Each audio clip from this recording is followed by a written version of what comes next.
আজকে আমি আপনাকে দেখাবো ইরেজার টুলের মাধ্যমে আমরা কি কাজ করতে পারি। দেখুন, যে ফটোটা আমি ওপেন করেছি এই ফটোকের পিছনে যে কালারটা দেওয়া আছে বা ব্যাকগ্রাউন্ড যেটা হয়ে আছে এটা কিভাবে আমি ইরেজ করব।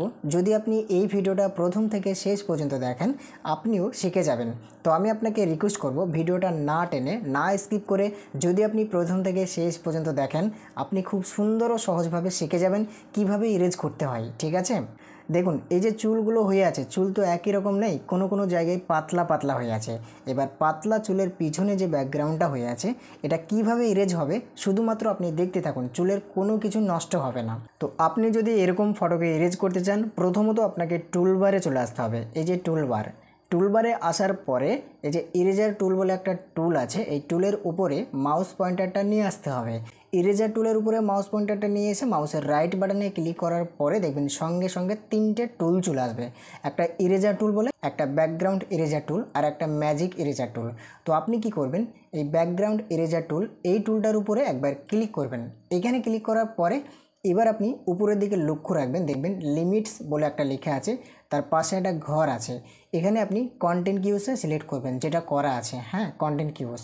তারপরে দেখবেন টলারেন্স বলে লেখা আছে, এখানে আপনি 50 বা 55 রাখবেন। ঠিক আছে, কিবোর্ড থেকে এখান থেকে আপনি টাইপ করে দিতে পারেন। যদি অন্য কিছু হয়ে থাকে আপনি কিবোর্ড থেকে 50 বা 55 লিখে রাখবেন। ঠিক আছে, আমি 55 দিলাম।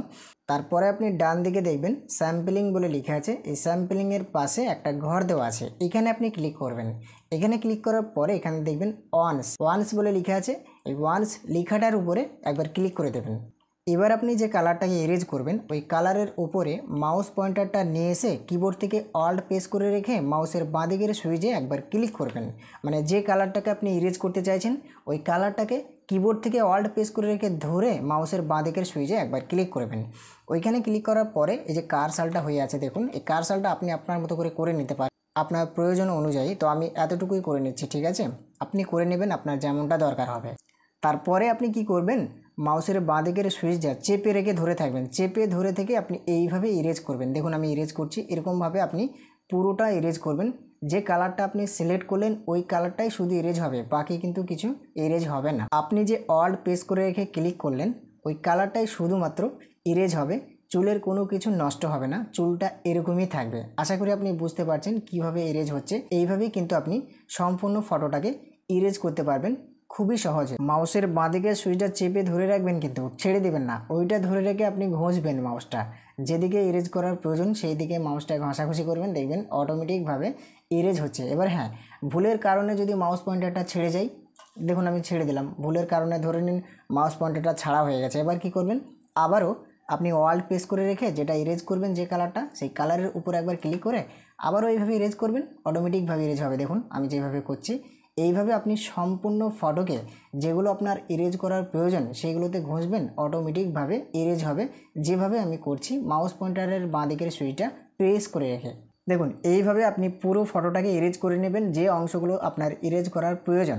আমি আপনাকে দেখানোর জন্য জাস্ট এটা করে দেখালাম, আপনি আপনার মনের মতো করে আস্তে আস্তে করে নেবেন কাজটা, এর থেকেও আরও সুন্দর হবে দেখবেন। এবার দেখুন আমি যে ইরেজ করলাম এই ইরেজে একটা ব্যাকগ্রাউন্ড বসাবো, মানে এই ফটোকের পিছনে একটা ব্যাকগ্রাউন্ড বসাবো। তো কিভাবে ব্যাকগ্রাউন্ডটা বসাবো দেখতে থাকুন। যার জন্য ফাইল থেকে একটা আমি ওপেন করে ব্যাকগ্রাউন্ড নিয়ে নিচ্ছি, এখান থেকে আমি একটা ব্যাকগ্রাউন্ড ওপেন করে নিলাম। তো প্রথমে এই মুভ টুলে সিলেক্ট করতে হবে, এখানে সিলেক্ট করার পরে ব্যাকগ্রাউন্ড ইমেজে একবার ক্লিক করতে হবে। এখানে ক্লিক করার পরে ব্যাকগ্রাউন্ডটাকে ড্র্যাগ করে একবারে এই ইমেজের উপরে সিলেক্ট করবেন যেটা আপনি ইরেজ করলেন। ঠিক আছে, ইরেজ করা ফটোকের উপরে একবার ক্লিক করে দিলেই দেখবেন অটোমেটিকভাবে ব্যাকগ্রাউন্ডটা বসে যাবে। এবার এখান থেকে আপনি ম্যাক্সিমাইজ করে নেবেন। ম্যাক্সিমাইজ করে নেওয়ার পরে যে কাজটা আপনি করবেন, কিবোর্ডে চলে আসবেন।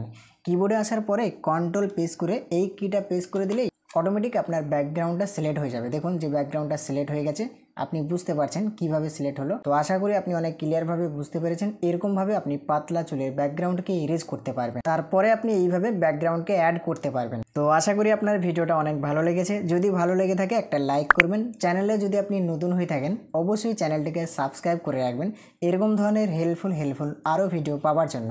তো আজকের মতো এই পর্যন্ত বন্ধুরা, সবাই ভালো থাকবেন, নিজের খেয়াল রাখবেন।